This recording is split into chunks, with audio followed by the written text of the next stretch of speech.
ರಾಜ್ಯ AIDS prevention society ಗುತ್ತಿಗೆ ನೌಕರರ ಸಂಘದ ರಾಜ್ಯಾಧ್ಯಕ್ಷರಾಗಿರುವ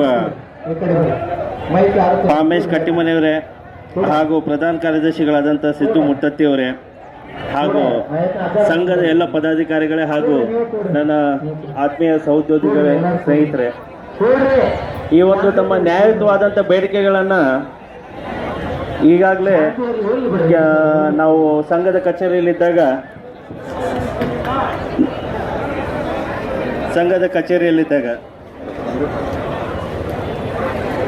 ಆತ್ಮೀಯರೇ, ಈ ರಾಜ್ಯದ ಭಗೀರಥ ನಮ್ಮ ಬಿಜಾಪುರ ಜಿಲ್ಲೆಯ ಜಿಲ್ಲಾ ಉಸ್ತುವಾರಿ ಸಚಿವರು, ಅದರಂತೆ ಧಾರವಾಡ ಜಿಲ್ಲೆಯ ಉಸ್ತುವಾರಿ ಸಚಿವರಾದಂಥ ವಿನಯ್ ಕುಲಕರ್ಣಿ ಅವರು ಮತ್ತು ಎಂ.ಬಿ. ಪಾಟೀಲ್ ಸಾಹೇಬರು ನಮ್ಮ ಈ ಹೋರಾಟದಲ್ಲಿ ಬಂದಿದ್ದಾರೆ.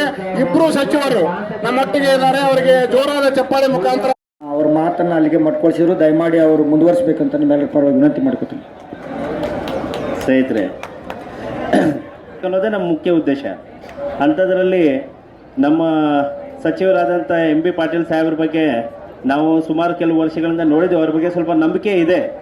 ಅವರು ಖಂಡಿತ ಈ ವಿಚಾರವನ್ನು ತಮ್ಮ ಆರೋಗ್ಯ ಮಂತ್ರಿಗಳಿಗೆ ಮತ್ತು ಮುಖ್ಯಮಂತ್ರಿಗಳಿಗೆ ಅವರು ಮನವರಿಕೆ ಮಾಡ್ತಾರೆ, ಈ ವಿಚಾರದ ಬಗ್ಗೆ ಅವರು ತಿಳಿಸ್ತಾರೆ ಅನ್ನೋದು ಒಂದಿಷ್ಟು ನಮಗೆ ನಂಬಿಕೆ ಇದೆ ಅವ್ರ ಬಗ್ಗೆ. ಸೊ ಅವರು ಹೇಳಿದಾಗೆ ನುಡಿದಾಗೆ ಅವ್ರು ಮಾಡಬೇಕಂತ ನಾವು ಕೂಡ ಅವ್ರನ್ನ ಆಶಿಸ್ತೀವಿ, ಅವ್ರನ್ನ ಬೇಡ್ಕೊತೀವಿ. ಮತ್ತು ಈ ತಮ್ಮ ಏನು ನ್ಯಾಯಯುತವಾದಂಥ ಬೇಡಿಕೆಗಳಿದ್ದಾವೆ, ಇದಕ್ಕೆ ಯಾವತ್ತೂ ಕೂಡ ನಮ್ಮ ಕರ್ನಾಟಕ ಸರ್ಕಾರ ನೌಕರರ ಏನು ಒಕ್ಕೂಟ ಇದೆ, ಒಕ್ಕೂಟ ಹಾಗೂ ನಮ್ಮ ಸಚಿವಾಲಯ ನೌಕರ ಸಂಘ ಯಾವತ್ತೂ ನಮ್ಮ ಜೊತೆಗಿರ್ತದೆ. ನಿಮ್ಮ ಬೆಂಬಲಕ್ಕೆ ಯಾವತ್ತೂ ನಾವು ಸಿದ್ಧರಾಗಿರ್ತೀವಿ. ಯಾವುದೇ ಉನ್ನತ ಮಟ್ಟದ ಅಧಿಕಾರಿಗಳೊಂದಿಗಾಗಲಿ ಅಥವಾ ಮಂತ್ರಿಗಳ ಹತ್ರ ಆಗಲಿ ಬೇಡಿಕೆಗಳನ್ನು ತಾವು ಇಟ್ಕೊಂಡು ಹೋದಾಗ ನಿಮ್ಮೆಲ್ಲ ಹಿತಾಸಕ್ತಿಗಳನ್ನು ಕಾಪಾಡ್ಕೊಳ್ಳೋಕ್ಕೆ ನಾವು ಯಾವತ್ತೂ ಪೂರಕವಾಗಿರ್ತೀವಿ. ಸೊ ನಮ್ಮ ಅಧ್ಯಕ್ಷರು ಶ್ರೀ ಮಾದೇವ ಮಠಪತಿ ಅವರು ಮೊದಲಿಂದಲೇ ಅವ್ರಿಗೆ ನಾವೆಲ್ಲರೂ ಹುಟ್ಟು ಹೋರಾಟಗಾರರಂತಲೇ ನಾವು ಗುರುತಿಸಿದ್ವಿ. ಹಾಗಾಗಿ ಸಚಿವಾಲಯದಲ್ಲಿ ಸುಮಾರು ವರ್ಷಗಳಿಂದ ಅಧ್ಯಕ್ಷ ಸ್ಥಾನವನ್ನು ಅವರೇ ನಿರ್ವಹಿಸ್ಕೊಂಡು ಬಂದಿದ್ದಾರೆ.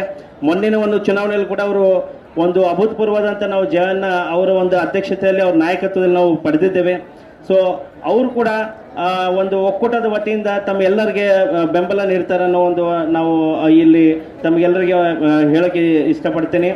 ಸೊ ನಿಮ್ಮ ಈ ಹೋರಾಟಕ್ಕೆ ಜಯ ಸಿಗಲಿ ಅಂತ ನಾನು ಹೇಳ್ತಾ, ಸೊ ನಿಮಗೆಲ್ಲ ಯಾವತ್ತೂ ಹೋರಾಟಕ್ಕೆ ನಾವು ಜೊತೆಯಾಗಿರ್ತೀವಿ ಅಂತ ಹೇಳ್ತಾ ನಾನು 2 ಮಾತನ್ನು ಮುಗಿಸ್ತೇನೆ.